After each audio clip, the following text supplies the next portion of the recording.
I came to see for myself the Kwame Nkrumah Memorial, where Dr. Kwame Nkrumah, first president of Ghana, first prime minister of Ghana, was buried. His final resting place.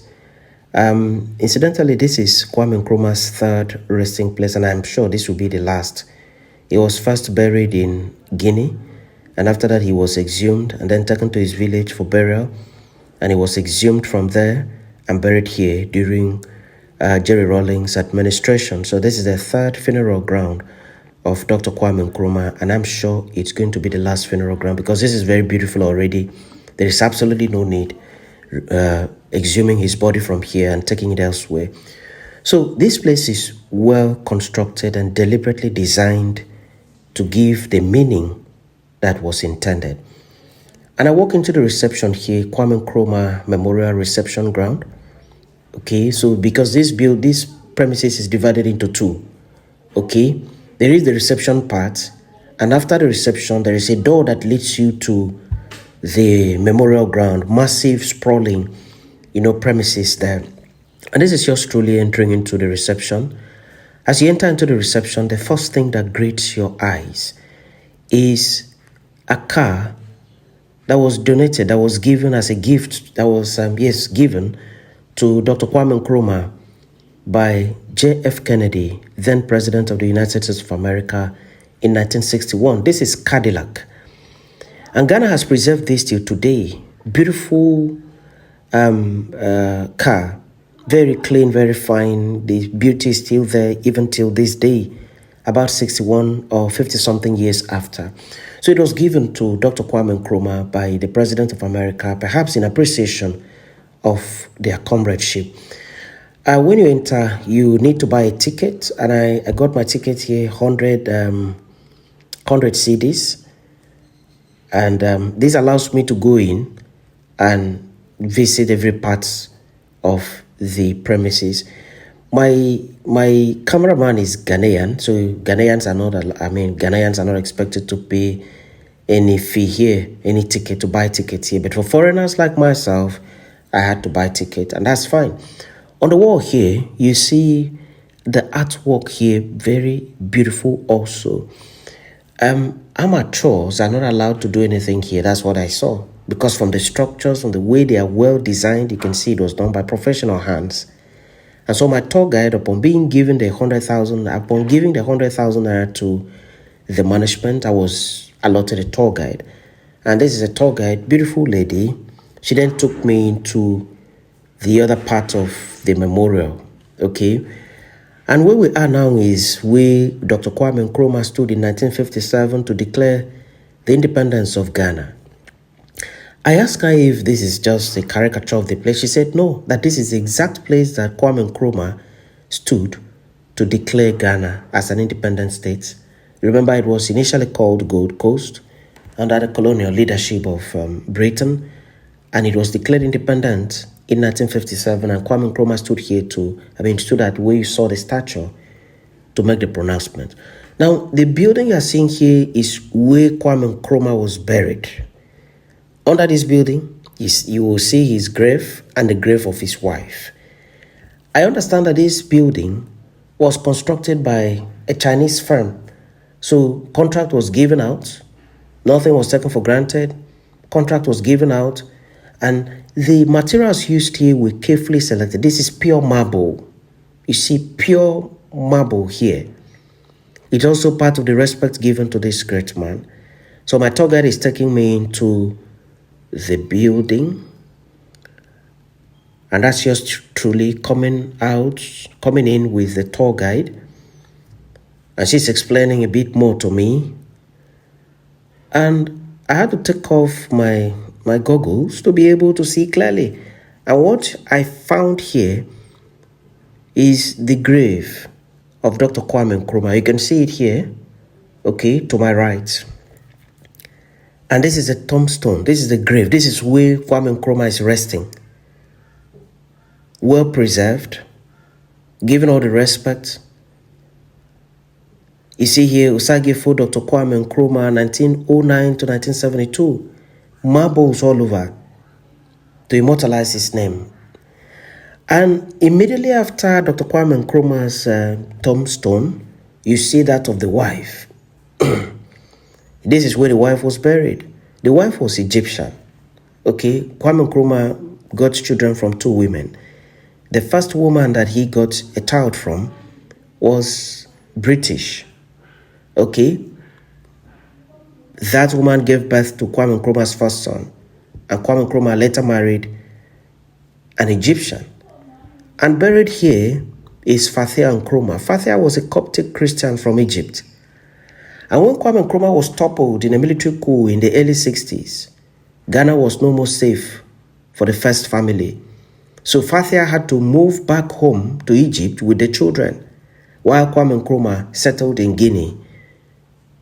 In Guinea, he stayed with his friend, President Sekou Toure, who took very good care of him. So when Dr. Kwame Nkrumah died, and the wife later died in early 2000, Mass was celebrated in Egypt, and her body was brought to Ghana for burial. So she was buried here with the husband.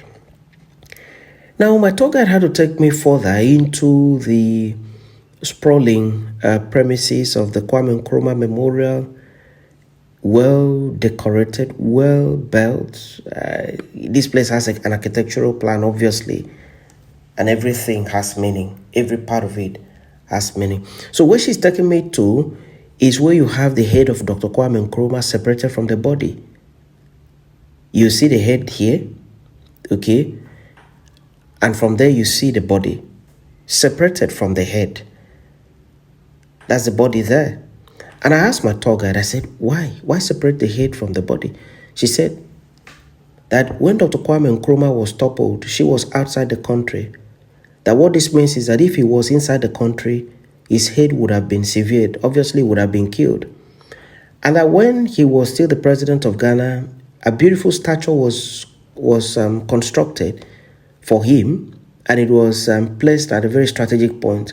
And as he was toppled, the head of the statue was removed and then stolen. The head of the statue was kept for more than 50 years before it was recently brought back and given to the museum, National Museum in Ghana. And the memorial here had to borrow the head and the body from the National Museum and then bring it here for purpose of tourism, for people to see, for tourist purpose here. So we left there and then came to another part of the memorial, and this place is where you have a lot of things about Kwame Nkrumah. But when we came, we were asked to wait a little for someone to come out with his entourage, and just waiting, we waited and we saw Ja Rule and the wife. This is American rapper Ja Rule and the wife coming out with their entourage and coming with one policeman with rifle. And this is very beautiful for me. In some other countries in Africa, you will need a truckload of policemen and the soldiers to be able to take Ja Rule around. But what I saw in Ghana was just one policeman with a rifle going around with Ja Rule. That shows that in Ghana, the security situation is not as bad as in some other countries in Africa. Don't let me mention the names of these countries, but you know them. So we left there. My tour guide took me to another part of the mausoleum, and where we are now is called the Freedom Wall. Freedom Wall, you see the black star on the wall. You see the photographs of Kwame Nkrumah also on the wall. 6 photographs in all. Here you see Kwame Nkrumah's quote, "I am not African because I was born in Africa. I am African because Africa was born in me." And that is very significant and has a lot of meaning. Kwame Nkrumah was well read. He read up to a PhD in the United States of America and came back home with a PhD, and then participated in the politics of his country, galvanized his fellows to fight for independence. Independence did not come on a platter of gold. It came with so much fighting. It came with so much imprisonment. Kwame Nkrumah was imprisoned several times by the colonial forces, but eventually Ghana gained independence, and the name was changed from Gold Coast to Ghana. So you see the photographs of Kwame Nkrumah here expressing different moods of him, when he was happy, when he was sad, when he was in a contemplative mood, and that has been immortalized here so that the younger generation of people will understand the man, Kwame Nkrumah, The Black Star movement, the Black Star philosophy was influenced by Marcus Garvey, and Kwame Nkrumah did not take Marcus Garvey for granted. And that's why you have this immortalization, and also you have the quote just beside the Black Star. My tour guide was very helpful, well-spoken. Her English is so clean, and she knows the history of this place inside out, and there is no question you ask her without her giving you a response. I must appreciate her wherever she's watching me from. I appreciate you for what you did in taking me round and round the Kwame Nkrumah Memorial. Now, when we came here, we saw lots of people. It's like a marketplace.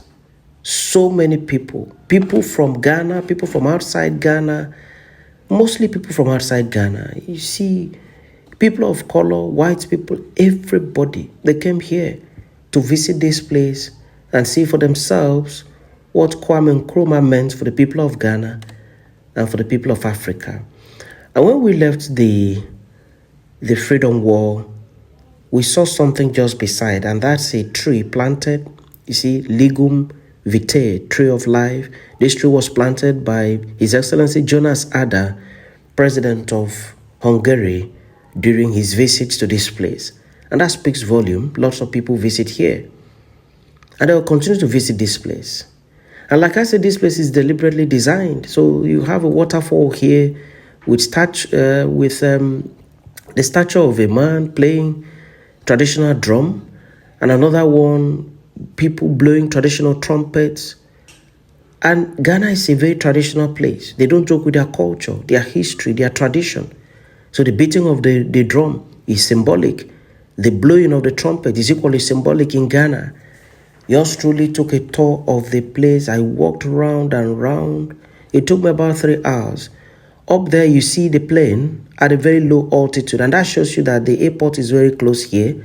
So you just land, and in no time, you are driven here for you to see for yourself the Kwame Nkrumah Memorial. I went round and round the place, and I enjoyed every part of this place. I'm a student of history.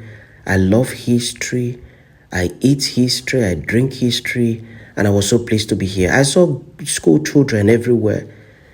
They were taken to this place by their teachers. And the tour guides also took them round. There are many persons doing the explanation upon your payment of the prescribed fee. So many children here. And that shows me clearly that Ghana does not joke with its history. It shows me clearly that children are being taught history in schools. And after being taught, they bring them here to see clearly for themselves where they have come from and perhaps where they will be going to. And this is very significant. There are some countries that have refused their younger generation to know their history, and that's unacceptable. Allow children to know the history of their countries, to know where they've come from. Again, we've come to this place because I was still asking her, I said, is this truly where Kwame Nkrumah stood to declare independence in 1957? And my tour guide said, yes, this is exactly where he stood. And this itself is a very beautiful statue. That's Kwame Nkrumah on top of that. And he declared the independence of Ghana. And since that time, Ghana has been a leading light in Africa till today. And after all the walking around, I had to go with my cameraman to enjoy ourselves to delicacies in Ghana. Ghana has jollof rice, have beef, stew, and everything here. Very beautiful, well stewed. And I enjoyed myself, I must tell you. And after that, I took a bottle of juice, and then took it down very properly. My stay here was very interesting.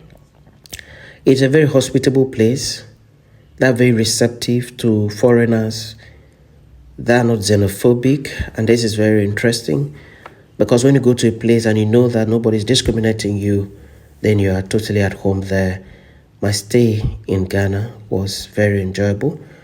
My going around to see the historical places in Ghana was equally very enjoyable. Many thanks to you for always watching. I appreciate you always.